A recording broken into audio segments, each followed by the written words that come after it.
Hello. Yep, just gonna post another episode of my radio show onto my channel. So kick back, enjoy, and I'll see you in the end.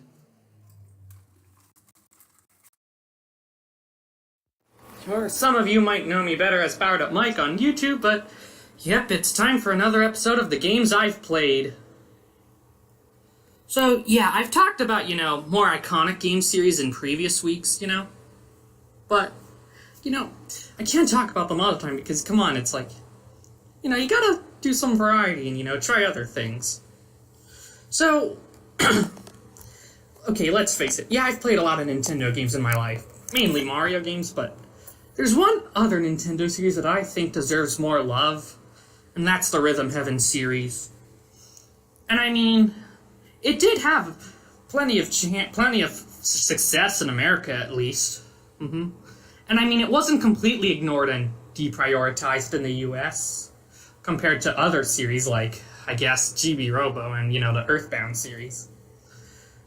Because what's nice is, over the years, Rhythm Heaven, Nintendo of America, aside from the first game, they localized every other main entry in the series, and, it got the recognition it deserved for some time. Although, yeah, there's plenty of history to this series. But I'm going to be mainly talking about Rhythm Heaven Fever, the Wii version. And honestly, I think that one's my favorite. I mean, Megamix is a close second, but still. Now, the thing is with Rhythm Heaven Fever, it was a late release game, late release Wii game. Came out 2012 in the US, only a few months before the Wii U did, and yeah. Now, in the past, the first Rhythm Heaven game, it was the last big release for the Game Boy Advance in Japan, and of course that one never got localized because, well, yeah, it would have required a hefty amount of localization, so of course Nintendo of America skipped it. Although, it would be nice someday to see them acknowledge the game. Besides, I'm pretty sure they could just put it onto the Switch Online service. They did that with other import games that they didn't translate, so who knows. Now, going back to Rhythm Heaven Fever, it's the third main entry in the series. I mean, I've technically played all the main series entries, but I poured plenty of days and hours into, Rhythm Heaven Fever. And honestly, when it first came out, back in 2012, I'll admit I didn't really think twice of it. Because I knew at the time, it was like, oh yeah, that sequel to that DS game. Yeah, that. Little did I know that over a decade later, it'd be one of the most sought-after Wii games, and I'm old enough to remember. I remember looking on eBay back in 2017, where the game was still $7.95 for the disc only. Nowadays, it's at least like $70, $80, or more. I lucked out when I got Rhythm Heaven Fever. I got a brand new copy for Christmas in 2017. It was such an awesome timing. Yeah, I wasted no time playing that game. But why do I like the game so much? The music, it's a bop. I can't put it any other way. The music, it's just so catchy. And it's like, now what kind of gives it the edge is that the sequel games, the mini games in Rhythm Heaven Fever, there's the original version and some of the Rhythm mini games. They have second versions, which of course include alternate songs, remixes of the original song, and yeah, those aren't in Megamix 3DS Rhythm Heaven, but since Rhythm Heaven Fever has, those exclusive songs, the remixes in them, I mean, that's what I think kind of gives it an edge in a sense. Like the remixed version of Lonely Storm. Yeah, there's the original rock and roll version, which is always a classic. But I don't know what genre the second Lonely Storm would be classified as, but I don't know, it kind of, it lowers the intensity, but it still delivers the emotional impact the first one had. I don't know how else to describe it, and one of the more interesting things about Rhythm Heaven Fever being a Wii game is that it uses little to no motion controls. It only uses the A and B buttons. Yeah, the only motion controls would be the pointer. That's only used in menus and in one rhythm toy, one of the side modes. But that's what's nice about it. Rhythm Heaven Theater, it's easily accessible. All you need is just your thumb and index finger to press the A and B buttons, and yeah, you're good to go. And I mean, I'm glad they went with that kind of style of gameplay, because let's be real, the touchscreen controls in the DS Rhythm Heaven, yeah, they were kind of kooky. I still can't get behind them. I don't know, they just feel awkward, but the A and B button controls on the Wii remote, it just works. It just works. Yep, yeah. Now, since this game, Rhythm Heaven Fever, was a late release, yeah, I'm pretty sure it didn't sell well. I mean, but surprisingly, it did get a fair amount of promotion by Nintendo of America. I mean, like, they released a couple of trailers for it. They talked about it on Nintendo Week more than once, I think. But I mean, it was never one of Nintendo's big series like Mario, Zelda, Metroid, or Pokemon. So, of course, it never got the preferential treatment, I guess. But it was nice to see that back then, Nintendo was willing to promote it. Like, it got a decent amount of promotion compared to other games at the time, I'll say. But I mean, you gotta remember, as someone who was a kid, in the target demographic for the Wii in 2012, a 9-10-year-old kid, it was just that, I can tell you firsthand that, the Wii's days, they really were numbered. And besides, most kids of my generation were already moving on to other systems, even though technically, the Wii was still the main system at the time for Nintendo fans. And honestly, I feel like Rhythm Heaven Fever just kind of had a little bit of bad luck with when it came out. I mean, yeah. I mean, I know that a few other games in the series kind of came out late in the console's life, but I guess other entries in the series, like the DS Rhythm Heaven and Rhythm Heaven Megamix on the 3DS, yeah, they did have better, release timing, since they came out midway through the system's life.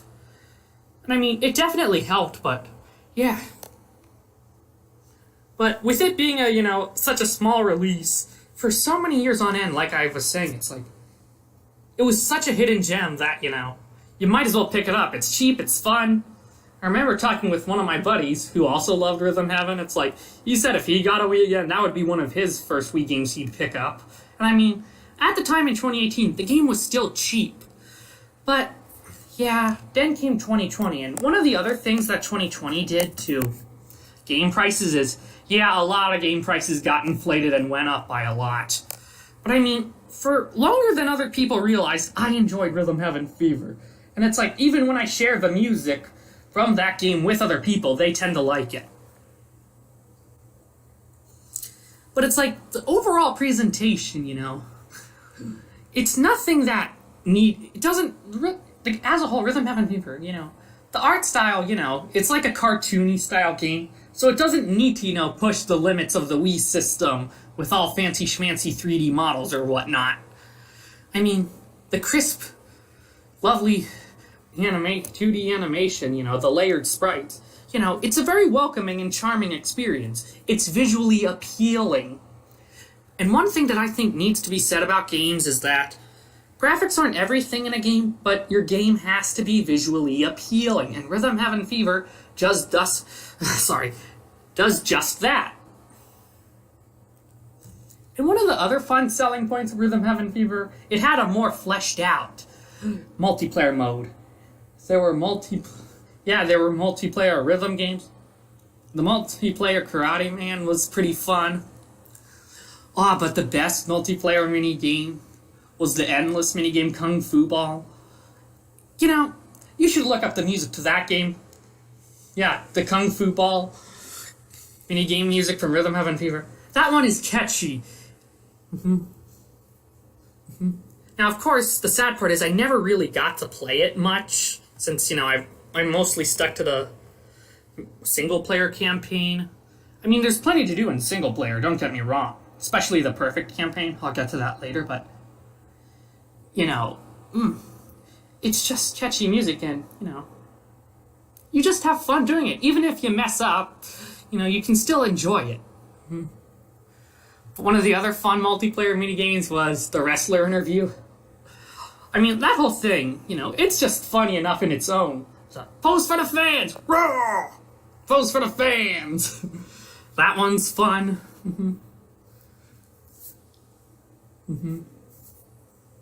But it does a good variety. But going back to the games itself, it's like, it has a good variety of music genres. Rock and roll, pop, country, well, country rock to be exact, techno, I guess ballad, hip-hop, rap. There's a lot. The list goes on, but you get the idea. And what else is there? And, like, the characters, too, are just fun and likable. I mean, in the entire series, there's a whole cast of likable characters. Karate Joe, and, of course, the Rhythm Kids, Marshall, Cam, Miss Ribbon. They're charming and likable. And I'm still kind of upset Karate Joe didn't make it in the Smash Bros. He was a perfect contender. But, of course, it just didn't work out that way. I never gave out hope, though. And one of the more interesting things about Rhythm Heaven Fever is, even when I play it today in 2023, I mean, it still takes me back to 2012 and, like, gaming in that year. I don't know how to describe this phenomenon, but it's like, it's not, I mean, the game is timeless, but it still is able to take you back to that era of gaming and what it was like. I don't know how to describe it.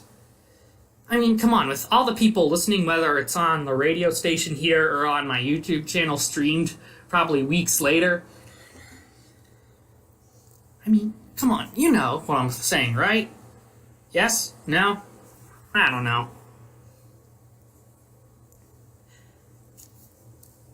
Now, the series nowadays has fallen into obscurity, but, you know, fans keep it alive, and the thing is, I'm pretty sure that, you know, now would be the perfect time to bring back the series for the Switch. And it is nice to see in the WarioWare games, is to see Rhythm Heaven references sprinkled in here and there. By the way, yeah, I mentioned WarioWare because the team that developed that series also developed Rhythm Heaven. I mean, like, yeah, it was fun, you know, seeing, I guess the Rhythm Tweezers minigame in WarioWare Gold and, you know, the Tibby plush. Yeah, in WarioWare Gold. As cute as a plush doll! That was nice. You know. And even the music, it's like, I don't know how to describe it, but the laid-back cafe music and listening to the barista dog when you talk to him in the cafe, like, it's just so fun. It's just so relaxing and enjoyable. You can just, like, literally, when I played Rhythm Heaven Fever, there would be times where I would just kick back on the couch, just go into the cafe and just let the music play. That's how good it is.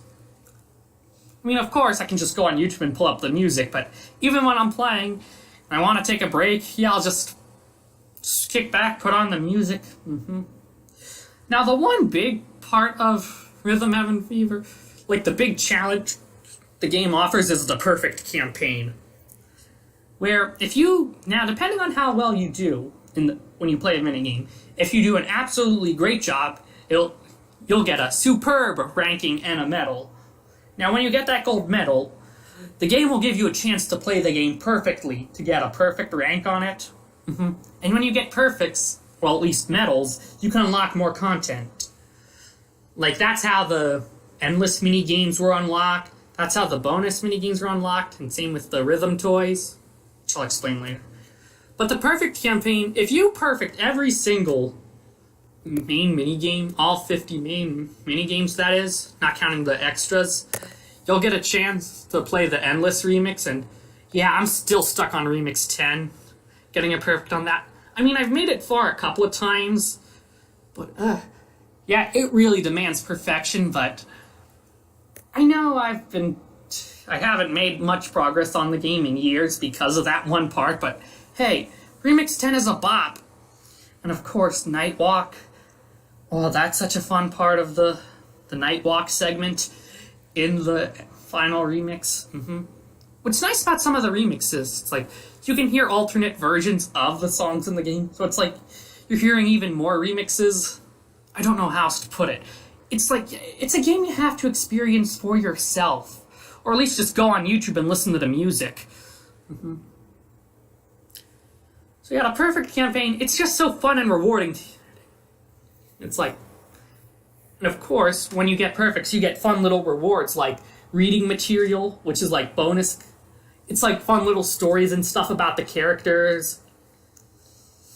Like one of the more fun ones is Baxter and Forthington's badminton fight in the airplanes. It's like, yeah, it's like, while in the minigame, Air Rally, the cat and dog Baxter and Forthington, yeah, while they're busy having their badminton rally, it's like the bonus material you get for completing the perfect on that game.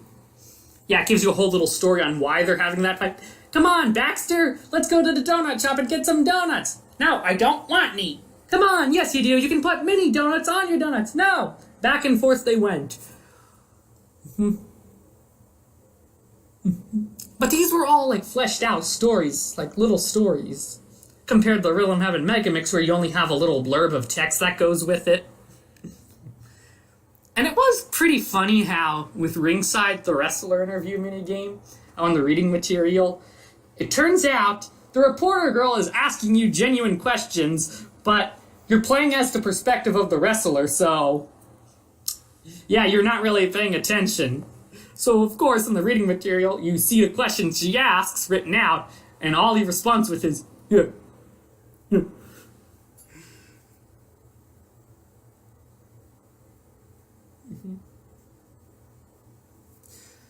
Now, one of the other fun parts of the game were the rhythm toys. Now, I don't know how to describe this part, but I think it's kind of being phased out in the series because the sequel to Rhythm Heaven Fever in Megamix, there were only 2 rhythm toys, while Fever had a lot more than that. It had like 5 or 6. Now, of course, some of them were pretty fun, like the toy car one. Wind up the car, or hold it down, send it off flying, get it to line up with the shadow. Simple. But the hi-hat cymbal one, I'll admit that I played it wrong for way too long. Now what you have to do is, when you see the Mr. Upbeat notes bouncing on the hi-hat cymbal, you're supposed to hold A and B, and then the last note in the session of 4, 8, or 16, you're supposed to let go. Meanwhile, me, not knowing any better, kept mashing the A and B button while I did it. Oops. No, you just hold it down, and if you let them bounce long enough, you'll hear a remixed song. Yeah, which was always cool to hear. Like, even songs that weren't in the game, like the 4-beat option. When you set the hi-hat to 4 notes, 4 beats, you could hear the Bluebirds theme from the DS game. You set it to 8 notes, you could hear the awesome Arabian theme from Rhythm Tweezers. That one was awesome to hear. And then if you set it to 16 notes, you could hear a remix version of the title screen theme. That was fun to hear. The other rhythm toys that were kind of fun were the police call. Yeah, that was the only part in the entire game where motion controls were required, because you had to use the Wii Remote pointer on the keypad to type out the codes. And of course you could hear some fun things like you could call C and Saw on their seesaw, and you could hear them go ee, ooh, pop, boom, faster and faster to the point where they literally exploded, just like in the minigame. Was that some sort of prank call? The officer asks you. No, it wasn't. Nope, that's just zany fun.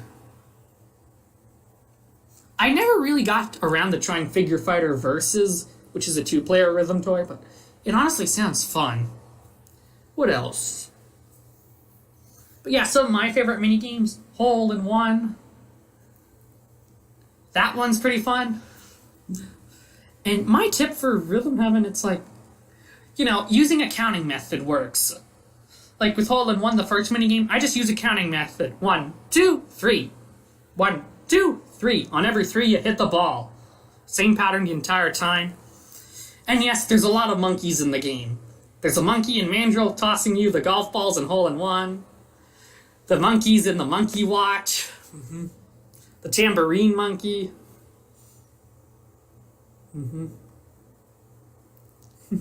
It's just a charming little fun part of the game. But of course, while some people have been more critical of the second built-to-scale minigame since it's regarded as filler, honestly, I like the song so much to the point where, I can let it slide. And besides, it's nice to see the minigames get a fresher coat of paint in the sequel versions. Of course, Karate Man 1 and 2 are awesome, but Seesaw, I think that one's my favorite. It's a game where you play as some little critter bouncing up and down on a seesaw. But the background music is like heavy metal, and oh man, it's such an intense minigame about a seesaw. You gotta see it to believe it, but hey, it's a good way to learn physics. Every action has an equal and opposite reaction. And even then, there are some other goofier mini-games. But you gotta remember, Rhythm Heaven as a whole, it's goofy and silly. But that's what makes it stand out from other mini-games. Other games. Yeah, the point of it is that it's goofy and silly. Like Donk Donk.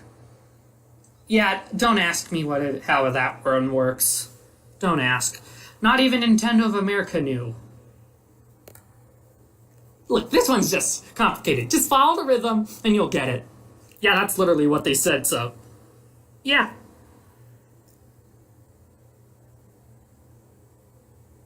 Just checking my battery.